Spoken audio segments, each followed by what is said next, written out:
Perkenalkan, nama saya Fatrizal Amaldi. Nomor induk mahasiswa 06121181823009. Mahasiswa Pendidikan Teknik Mesin Fakultas Keguruan dan Ilmu Pendidikan Universitas Sriwijaya. Dan teman saya yang bernama Perkenalkan, nama saya Dandi Wandra dari Program Studi Pendidikan Teknik Mesin Fakultas Keguruan dan Ilmu Pendidikan Universitas Sriwijaya Angkatan 2018. Kami di sini telah membuat media pembelajaran berupa PPT multimedia interaktif dengan materi pengukuran teknik. Pada PPT ini, kami telah mempersiapkan tombol-tombol yang dapat digunakan langsung menuju ke materi yang akan digunakan. Seperti di sana terdapat tombol biodata.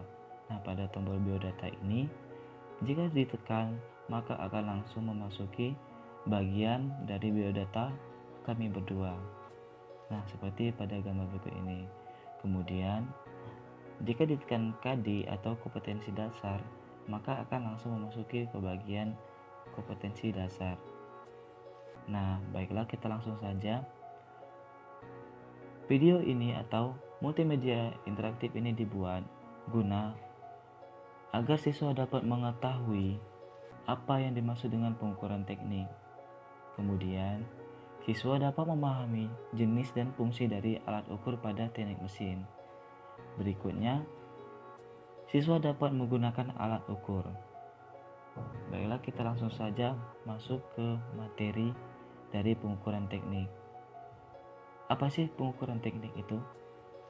Pengukuran teknik adalah proses membandingkan suatu besaran dengan besaran standar. Besaran sendiri adalah suatu yang dapat diukur dan dinyatakan dengan angka atau nilai serta memiliki satuan.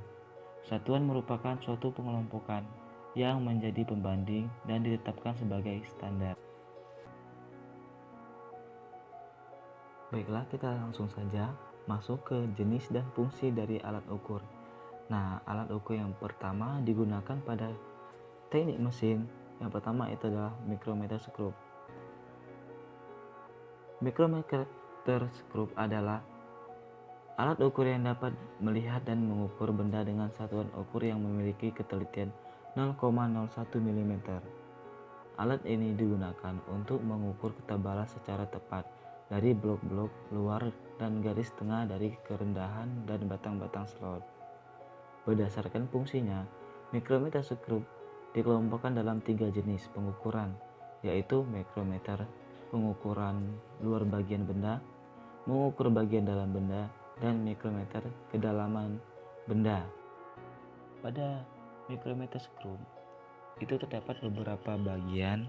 Yang pertama itu adalah anvil, berikutnya itu adalah spindle.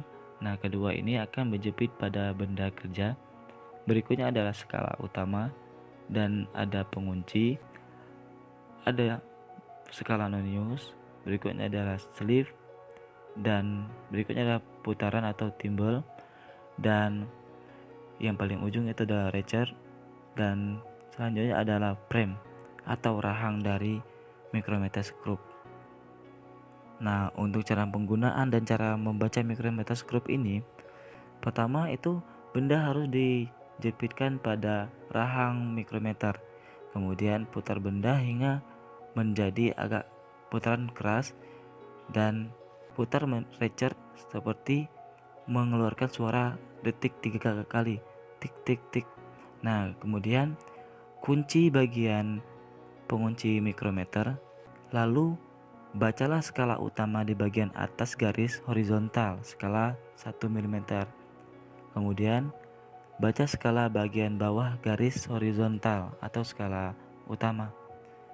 Jika ada garis yang keluar atau timbul, maka itu ditambah 0,5. Berikutnya, bacalah skala nonius. Bagian skala atau utama garis horizontal. Skala utama ini pada gambar dibaca 4 mm. Kemudian di bawah skala utama itu terdapat timbul garis dan dibaca 0,5. Kemudian pada skala Onenius itu didapatkan nilai 0,46 mm. Maka hasil pengukuran dengan mikrometer tersebut adalah 4 ditambah 0,5 ditambah 0,46. Jadi didapatkan hasil 4,96 mm. Penggaris. Penggaris adalah sebuah alat ukur yang digunakan untuk menggambar sebuah garis. Bentuk dari penggaris bermacam-macam. Ada yang berbentuk segitiga, lurus, dan ada juga yang bisa dilipat. Jangka sorong. Jangka sorong adalah alat ukur yang ketelitiannya dapat mencapai 1/100 mm. Terdiri dari dua bagian diam dan bagian bergerak. Fungsi jangka sorong adalah untuk mengukur suatu benda dari sisi luar dengan cara diapit untuk mengukur sisi dalam suatu benda yang biasanya berupa lubang pada pipa maupun lainnya, dengan cara diulur untuk mengukur kedalaman celah atau lubang pada suatu benda dengan cara menancapkan atau menusukkan bagian pengukur. Cara membaca jangka sorong. Perhatikan hasil pengukuran di atas. Cara membaca jangka sorong untuk melihat hasil pengukurannya hanya dibutuhkan 2 langkah pembacaan. Membaca skala utama, lihat gambar di atas 21 mm atau 2,1 cm garis merah merupakan angka yang paling dekat dengan garis 0 pada skala Vernier. Persis di sebelah kanannya. Jadi skala utama yang terukur adalah 21 mm atau 2,1 cm. Membaca skala Vernier, lihat gambar di atas yang tepat bertemu dengan satu garis pada skala Vernier. Pada gambar di atas, garis lurus tersebut merupakan angka 3 pada skala Vernier. Jadi skala Vernier yang terukur adalah 0,3 mm atau 0,03 cm. Untuk mendapatkan hasil pengukuran akhir, tambahkan kedua nilai pengukuran di atas sehingga hasil pengukuran di atas sebesar 21 mm plus 0,3 mm sama dengan 21,3 mm atau 2,13 cm. Baiklah, yang selanjutnya jangka. Jangka adalah alat untuk menggambar lingkaran atau busur jangka. Biasanya terbuat dari besi dan terdiri dari dua bagian atau kaki yang dihubungkan oleh engsel dan bisa diatur pembukaannya. Fungsi jangka. Alat ini juga dapat digunakan untuk mengukur jarak, terutama pada peta. Jangka digunakan dalam matematika, gambar teknis, navigasi, dan lain-lain. Untuk selanjutnya